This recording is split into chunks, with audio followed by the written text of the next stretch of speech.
할렐루야. 오늘은 2026년 종료주일로서 고난 주간이 시작되는 첫날입니다. 바로 이날은 우리의 믿음 생활에 있어서 아주 특별한 의미를 지니고 있습니다. 그것은 예수님께서 겸손하게 예루살렘에 입성하신 사건을 기억하는 날이기 때문입니다.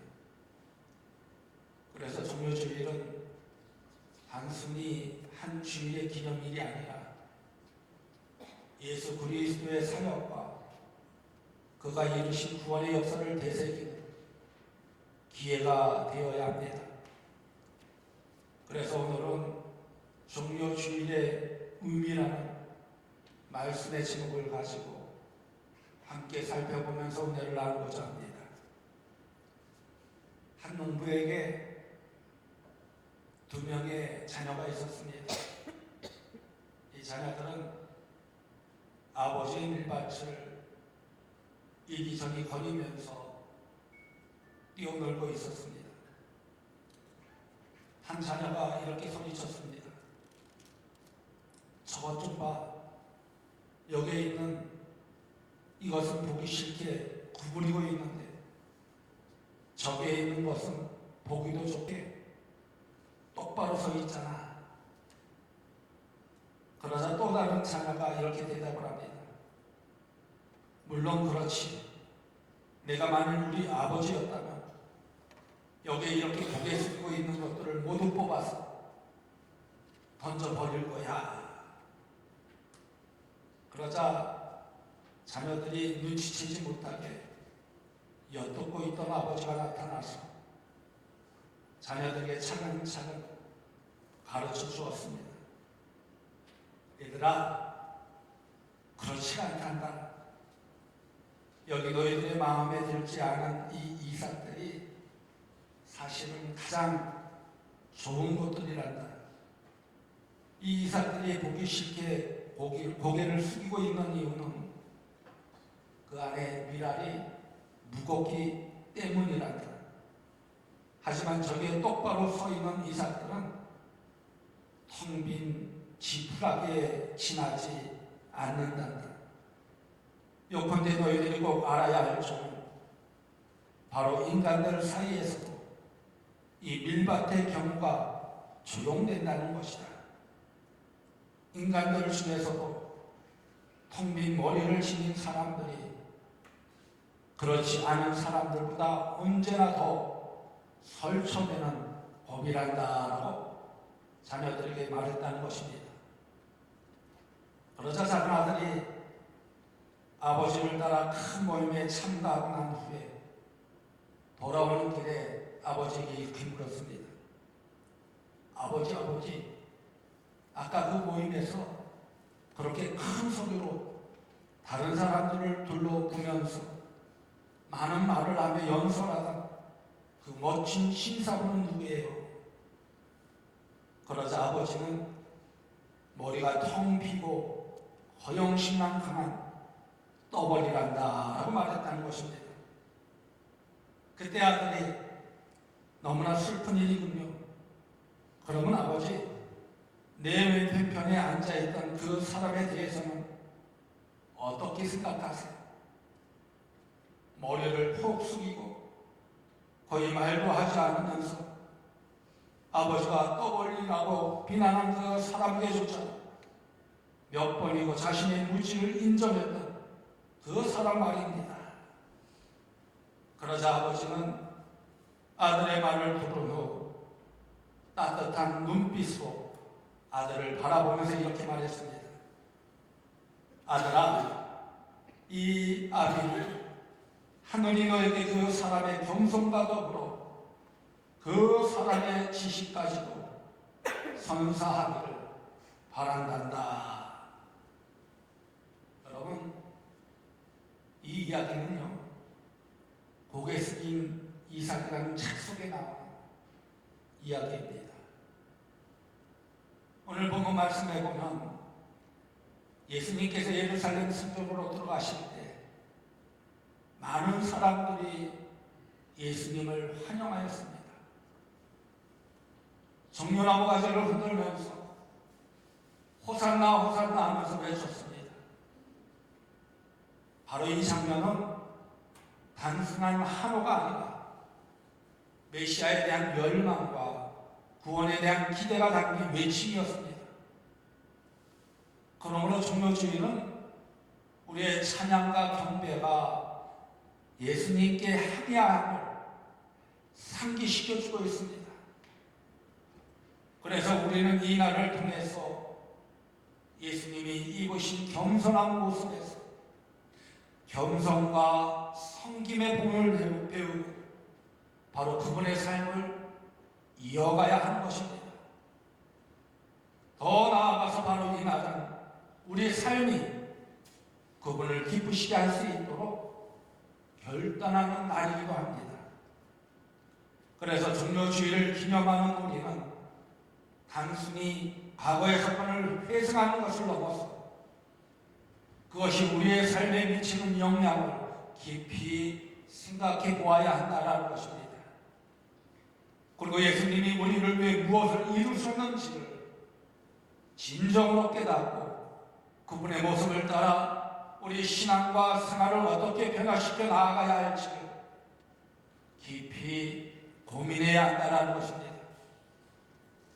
그래서 하나님을 기쁘시게 하는 종료주의를 맞아 우리는 새롭게 다짐하고 예수님의 그 겸손한 마음을 본받아서 주님의 사랑과 봉사로 나아가야 할 사명이 바로 우리에게 있다라는 사실을 꼭 기억해야 합니다.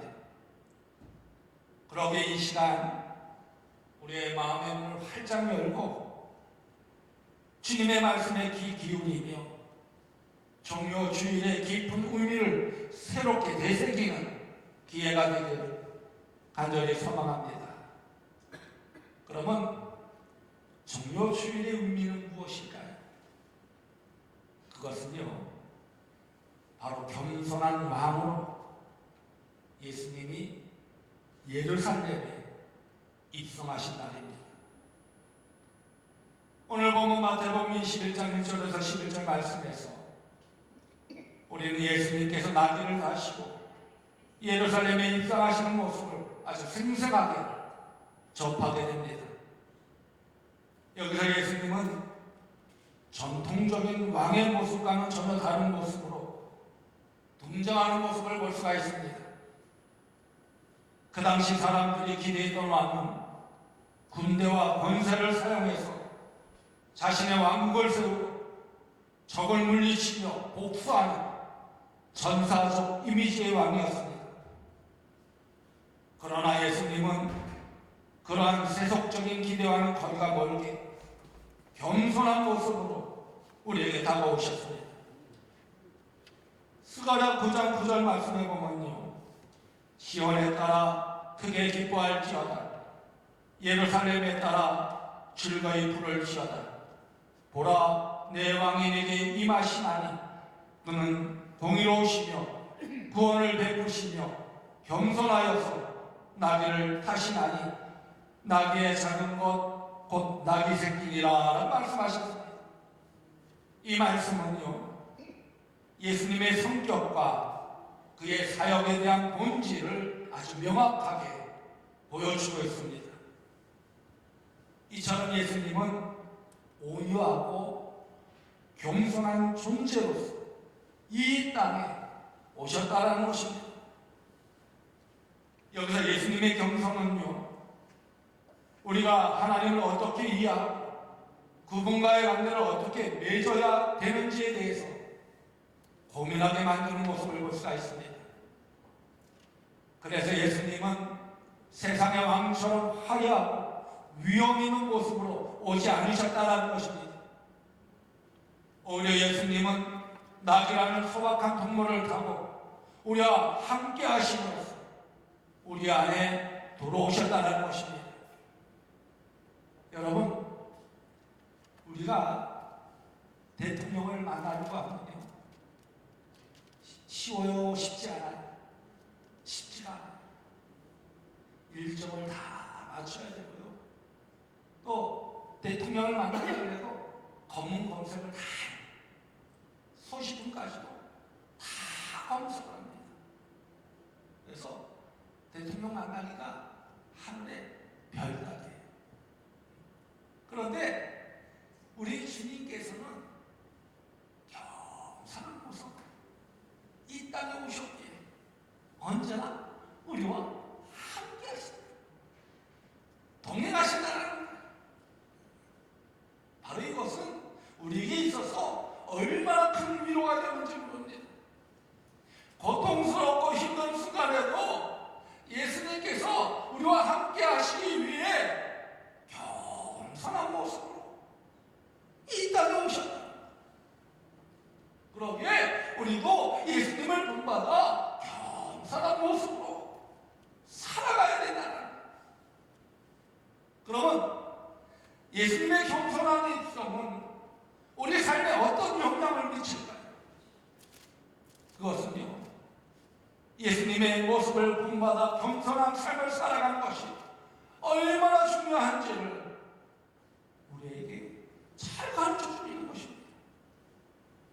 그래서 예수님은 우리에게 높은 자리에 오르기 위해 애쓰는 것이 아니라 낮은 곳에서 서로를 사랑하고 섬기는 삶을 선택하라고 말씀하여 주고 있는 것입니다. 여러분, 오늘날의 사회는요, 경쟁이 치열합니다. 개인의 성공이 강조되는 경향이 많습니다. 그러나 예수님은 이러한 세속적인 가치관과는 정반대되는 가르침을 우리에게 가르쳐주고 있습니다. 바로 그것은 우리가 다른 사람들을 존중하고 그들의 필요에 귀 기울이며 나의 이익이 아닌 공동체의 이익을 위해 행동해야 한다는 것입니다. 그러므로 겸손은요, 곧 다른 사람을 높이고 나 자신을 낮추는 것입니다. 바로 이것이 진정한 겸손의 모습이라는 것입니다. 그러기에 우리가 이 시간 겸손한 모습으로 예수님이 예루살렘 입성을 기억하며 그분의 삶을 본받아야 된다. 바로 이 결단을 한다면 어떻게 되느냐? 하나님께서 기뻐하신다는 거예요. 하나님이 기뻐하시는 삶을 살게 된다는 것입니다. 그래서 주님께서 우리를 위해 보여주신 그 사랑과 겸손을 마음에 새기고 우리의 일상생활 속에서도 이를 실천하는 믿음의 삶을 보여주어야 한다는 것입니다. 그러므로 2026년 중묘주일을 맞이하여 우리는 예수님의 겸손한 모습을 기억하며 겸손하게 서로를 사랑하고 섬기는 삶을 결단해야 한다는 것입니다. 바로 그럴 때 우리도 예수님처럼 하나님을 기쁘시게 하는 삶을 살게 된다는 것입니다. 다음으로 중묘주일의 의미는요, 예수님을 찬양하며 환영하는 가운데 맞이하는 날입니다. 오늘 보면 9절 말씀을 보세요. 우리가 소리 높여 이르되 호산나 다윗의 자손이여 찬송하리로다. 주의 이름으로 오시는 여 가장 높은 곳에서 호산나 하더라 라고 했습니다. 여기서 호산나 다윗의 자손이여 라는 그들의 외침은요, 단순한 환영이 아니라 아주 깊은 찬양과 경배의 의미를 담고 있습니다.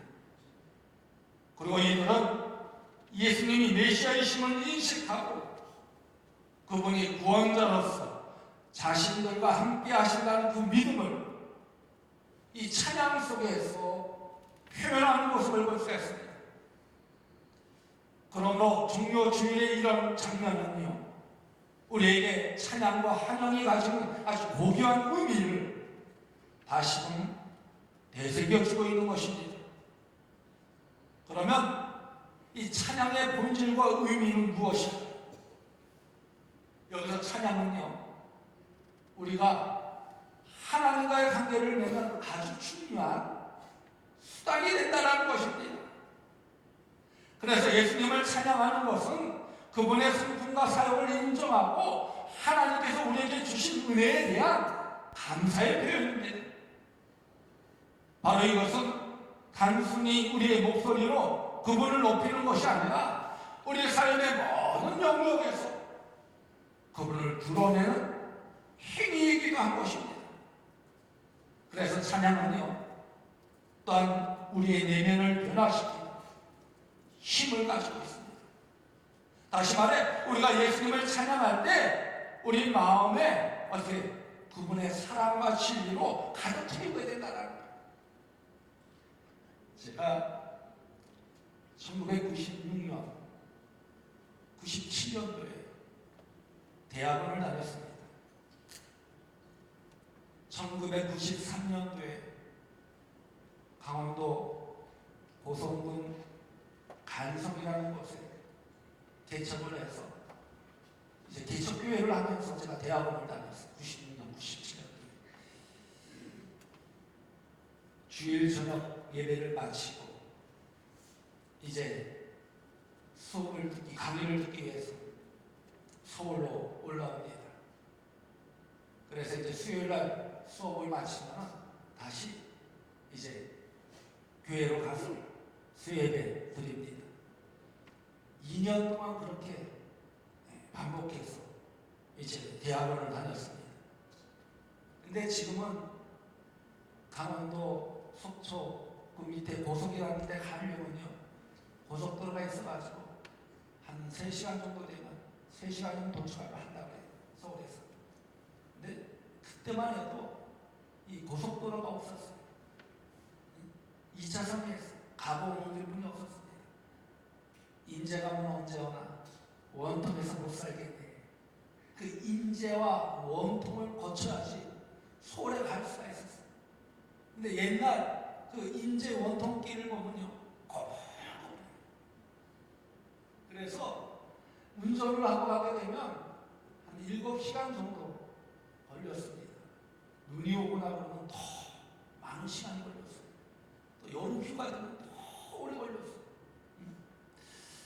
7시간 운전해가지고 서울에 가려고 보니까 피곤해요, 피곤해요.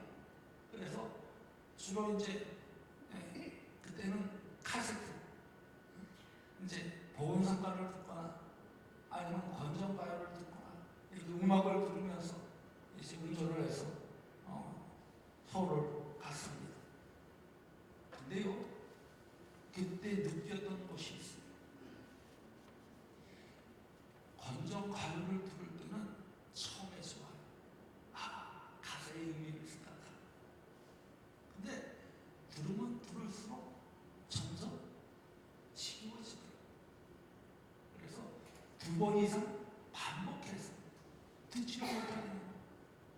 근데 복음성가나 찬송가를 들으면 들을수록 마음에 뜨거움을 경험하게 되었습니다. 하나님의 은혜가 그 안에 임하여지면 시원하게 됩니다. 여러분, 우리가 살면서 힘들고 어려울 때 있죠.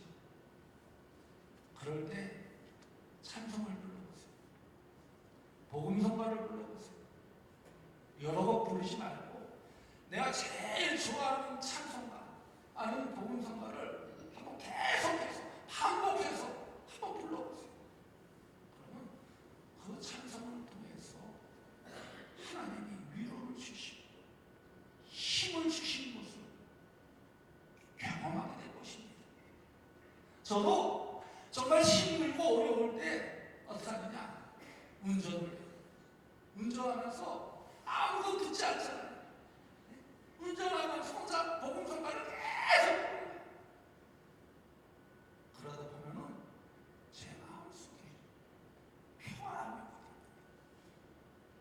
그 평안함 속에서 하나님의 지혜를 주시고 힘을 주시고, 이처럼 찬양에는 하나님의 능력이 있다는, 하나님과의 관계를 맺는 중요한 수단이 된다는 것입니다.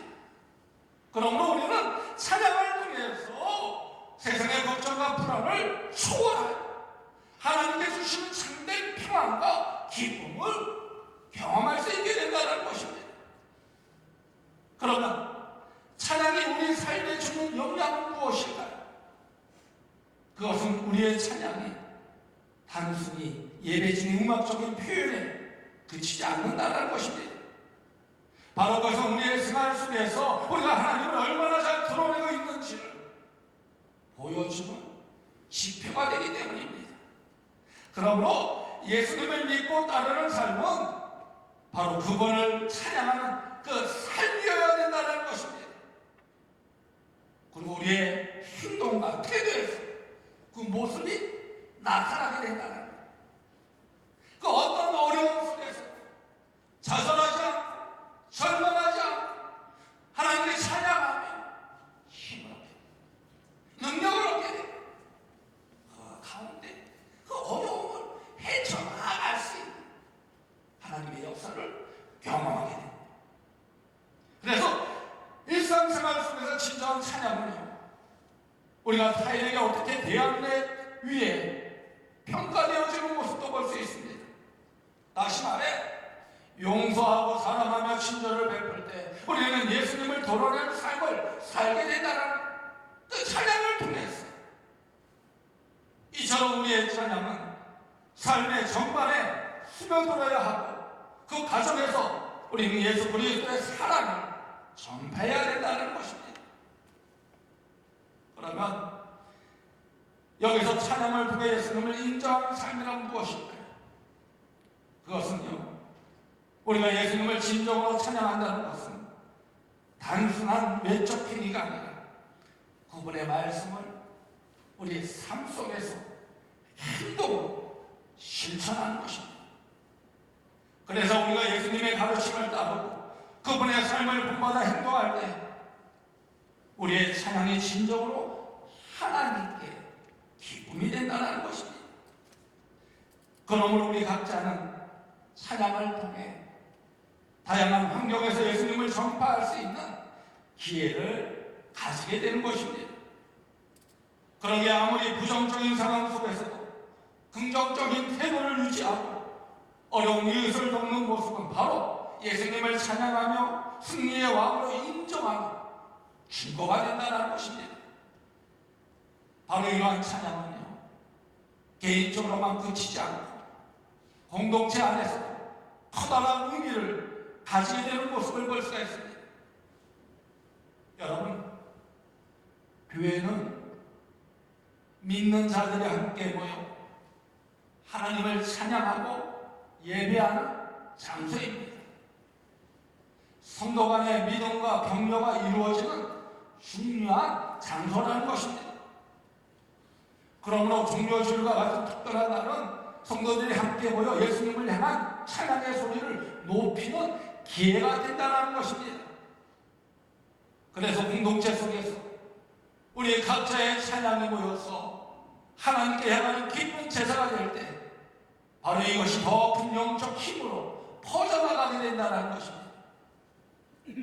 그러기에 우리는 2026년 중요주일을 통해 예수님을 찬양하고 환영하는 것이 얼마나 중요한지를 다시금 생각해야 된다는 것입니다. 마지막으로 중요주일의 의미는요, 우리가 서로를 섬기고 나누는 것이 얼마나 중요한지를 다시 한번 상기시켜주는 날입니다. 여러분, 예수님께서는 우리에게 진정한 사랑과 섬김의 본을 보여주셨습니다. 오늘 본문 말씀에서 우리는 예수님이 예루살렘에 입성하시기 전 제자들의 발을 씻어주는 모습을 떠올릴 수가 있습니다. 바로 이 사건은 요한복음 13장 말씀에 기록되어 있듯이 예수님은 권력을 행하신 것이 아니라 섬기는 모습으로 우리에게 큰 교훈을 남겨주셨다는 것입니다. 그래서 예수님께서 제자들의 발을 씻어주는 사건은요, 단순한 사건이 아닙니다. 바로 그것은 그분의 섬김의 마음과 사랑을 나타내는 상징적인 행동이었다는 것입니다. 그런데 그 당시요, 발을 씻어주는 것은요, 가장 하찮은 일로 여겨졌습니다. 그러나 예수님은 그 하찮은 일조차도 기꺼이 하심으로써 섬김의 본을 보여주셨다는 것입니다. 그래서 마가복음 10장 43절의 말씀을 보면 너희 중에는 그렇지 않을지니 너희 중에 누구든지 크고자 하는 자는 너희를 섬기는 자가 되고 라고 말씀하셨습니다.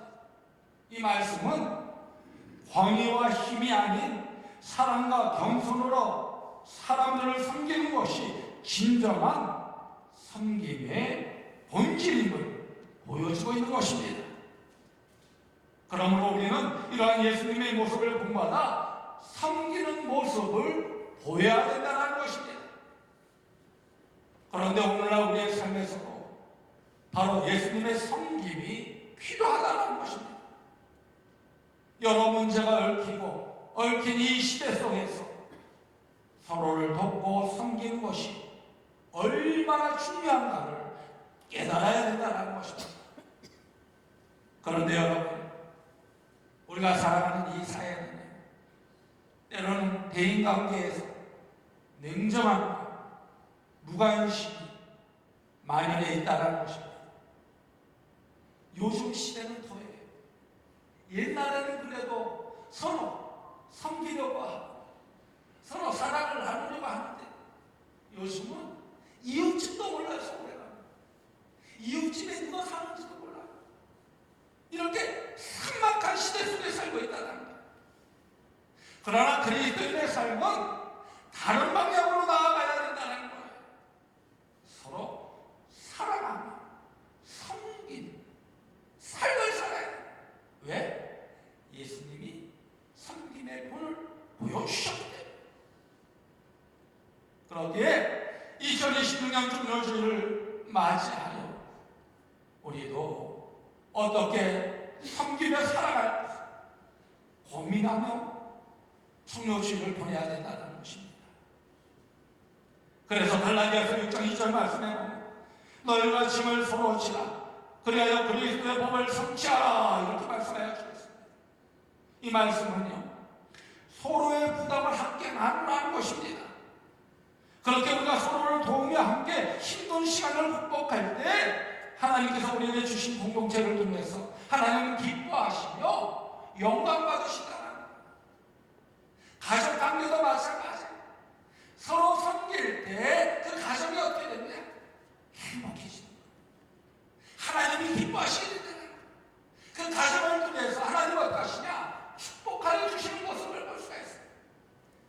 그런데 자기 주장만 펴게 되면 그 가정은 어떻게 되냐? 무너지고 요즘 가정들이 얼마나 많이 무너집니까? 왜 그럴까요? 자기 주장만 앞서기 때문에 서로 섬기려 하지 않기 때문에 가정이 무너지게 된다는 것입니다. 공동체도 마찬가지입니다. 나라도 마찬가지입니다. 그러기에 예수님이 섬김의 본을 보여주셨듯이 우리도 섬김의 본을 보여야 된다는 것입니다. 여러분, 종료주의는 우리가 서로를 섬기고 나누며 예수님의 사랑을 전하는 순간이 되어야 합니다.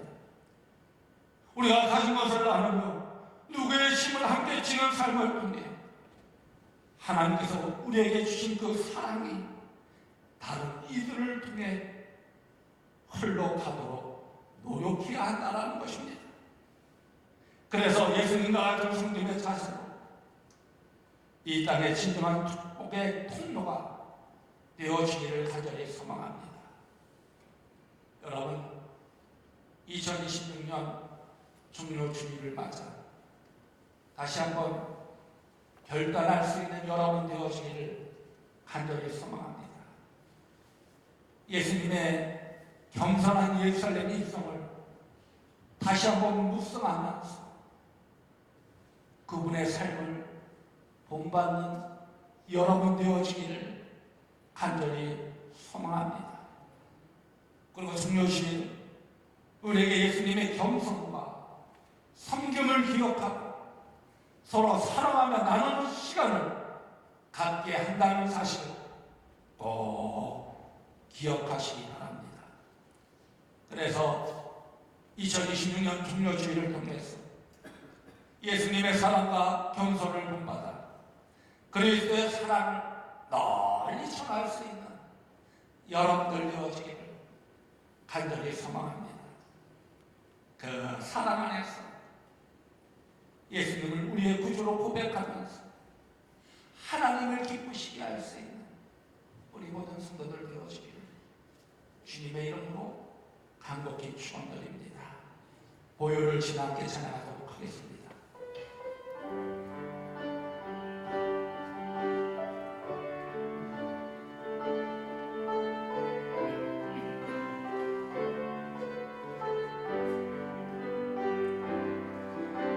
보혈을 지나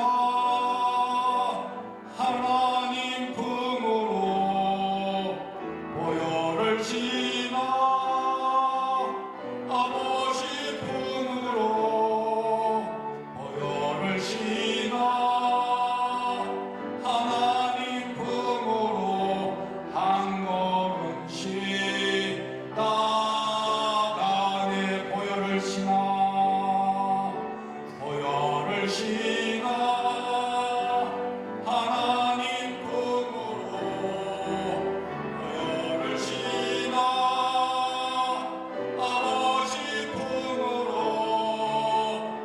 보혈을 지나 하나님 품으로 한 걸음씩 나가네. 존귀한 주보혈이 존귀한 주보혈이 내 영을 새롭게 하시네. 존귀한 주보혈이 내 영을 새롭게 하네. 여러분, 눈을 다 감으시기 바랍니다. 그리고 여러분, 예수님의 겸손을 본받아 우리가 겸손해야 할 영역은 어디일까요? 2026년 중요주의를 맞이하여 우리는 예수님께서 예루살렘에 겸손하게 입성하신 그 순간을 깊이 묵상해야 합니다. 그리고 예수님이 보여주신 겸손과 섬김의 본을 우리의 삶 속에서 실천하기를 결단해야 합니다. 바로 그것은 예수님께서 우리에게 세상과 다른 길을 선택하라고 말씀하시기 때문입니다. 그래서 높아지기 위해 경쟁하기보다는 낮아지고 서로를 섬기는 삶을 살라고 하셨습니다. 그러므로 오늘 2026년 중요주의를 기념하며 우리는 이 세상의 가치관과 반대로 겸손하고 사랑으로 서로를 존중하고 도우며 섬기는 삶을 살아야 합니다. 그럴 때 하나님이 기뻐하시는 그 삶을 통하여 하나님의 놀라운 능력과 역사와 기적이 우리의 삶 속에 임하여 줄 줄로 믿습니다. 그 안에서 승리함을 얻는 여러분의 삶이 되어지기를 축원드립니다. 이 시간 오늘 주신 말씀을 마음에 새기며 결단의 기도를 드리도록 하겠습니다. 자비하시고 말씀하시고 거룩하신 하나님, 오늘 주신 말씀 마음에 새기며 겸손한 주님을 따르고 성님의 오늘 보여주신 우리 성님을 주의 사랑을 감당하고 있는데 우리의 삶을 수정해 주시소. 악한 일에 사로잡히지 않고 온전하신 하나님 우리 안에서 성령을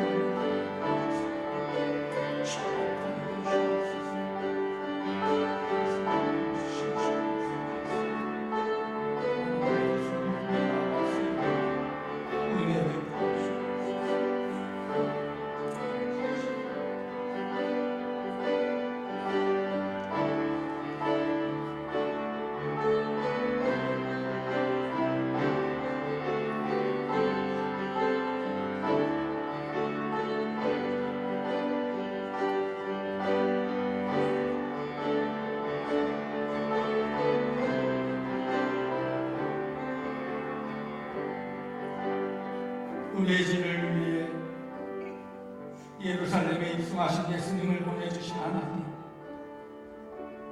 2026년 풍요주의를 맞아 겸손한 예수님의 예루살렘 입성과 그 안에 담긴 깊은 의미를 되새기게 하여 주시니 감사합니다. 예수님께서 예루살렘에 입성하실 때 보여주신 그 겸손과 사랑 그리고 섬김의 본을 우리 마음에 새기게 하여 주옵소서. 그래서 우리의 삶 속에서 예수님의 모습을 본받아 남을 섬기고 사랑하며 나누는 삶을 살게 하여 주옵소서. 그리고 경쟁과 이익의 모습이 가득한 세상 속에서 저에게 겸손과 섬김의 자세를 잃지 않도록 도와주옵소서. 그래서 우리의 작은 행동이 누군가에게 큰 변화를 일으키는 통로가 되게 하여 주옵소서. 그리고 고난 주간을 맞이하며 우리가 누군가의 짐을 함께 지고 소외된 이웃을 돌아보는 삶을 살 수 있도록 은총을 베풀어 주옵소서. 그 안에서 우리의 나누는 사랑과 소맥이 이 땅에 하나님의 영광을 드러내는데 사용되게 하여 주옵소서. 그래서 하나님을 기쁘시게 하며 영광 돌리는 자녀들이 되게 하여 주옵소서. 예수님의 이름으로 감사하며 축복하며 기도드리옵나이다. 아멘.